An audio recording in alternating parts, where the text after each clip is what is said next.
بسم الله الرحمن الرحيم، وصلى الله على نبي الكريم. إلى فريد عصره العالم العلامة والحبر الفهم مولاي عبد الله الطاهر الإدريس الحسن السبعي عمره الله بطاعته.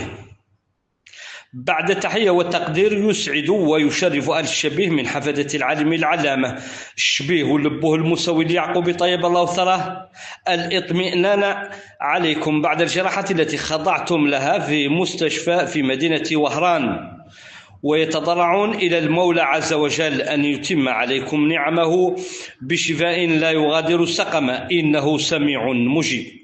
شيخ الشيوخ وحجة الإيمان عبد الإله العالم الرباني الطاهر بن الطاهري المقتدى ألقي القصيد بروعة وبيان. أزكى السلام إليكم يا شيخنا بمشاعر جياشة وتهاني.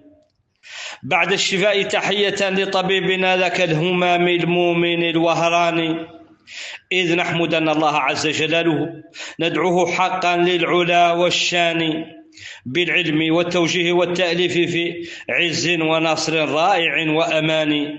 يشفيكم الشافي يعزز مجدكم بالعلم والتفسير والقرآن. أسمى تحايا العامري لأشرف يا ابن المشفع سيد العدنان، تنهال من آل الشبيه إليكم بمحبة ومسرة وحنان. كل الورود رحيقها وأرجها وعطرها الأندى بكل زمان. صلى الإله على المشفع جدكم بتحية أذكى من الريحان.